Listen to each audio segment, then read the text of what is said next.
ऐका ना, असं हायपर होऊ नका. मी फक्त इतकंच म्हणाले की उद्या ऑफिस झाल्यावर मला कुठेतरी फिरायला घेऊन जा. आणि मग पैसे कधी कमवू की नाहीच कमवायचे, नुसतं फिरतच बसायचं, उधळायचे पैसे? ही प्रथमेशची बायको नाही करत असा हट्ट. मी रागाच्या भरात बोलत नाहीये, पण प्लीज माझी कोणाशी तुलना करू नका. का नको करू तुला ना तुझी इतरांच्या बायकांसोबत? त्या प्रथमेशच्या बायकोला चांगलं इंग्लिश जमतं, तिला कार चालवता येते, तिला शेअर मार्केट सुद्धा जमतं. आणि माझी बायको काय करते? चला चला बाहेर जाऊया, हे खायला जाऊया, ते करूया, हे करूया. आता काय झालं? वाईट वाटलं? बाबांची आठवण आली. ते नेहमी माझं कौतुक करायचे, कधी कोणाशी तुलना नाही केली त्यांनी माझी. गेली. चांगलं नशीब फक्त प्रथमेशच आयुष्यात लिहिलंय बहुतेक. हो आई, सगळं व्यवस्थित सुरू आहे. बरं थांब, हे आले, मी तुला नंतर करते. काय हो, काय झालं?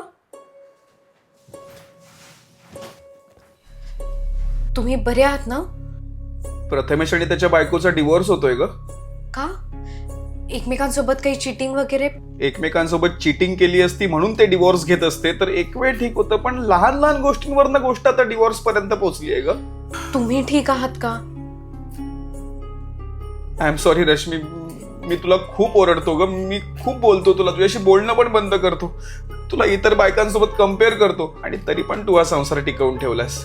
माफ कर मला प्लीज.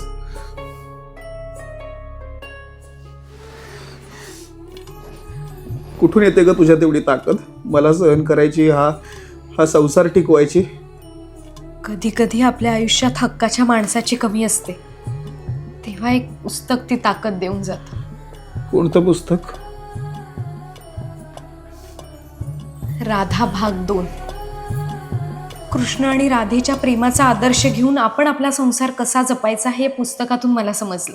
उर्मिला, राधा, पार्वती या कादंबरी संचातलं हे शेवटचं पुस्तक आहे. हे पुस्तक प्रथमेशला द्यायचं असेल तर अमेझॉनवरून ऑर्डर करू आणि देऊ त्याला. त्याचा संसार टिकेल? आपला नाही टिकला.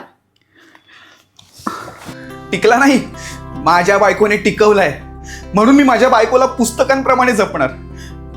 लाखात एक आहे माझी बायको.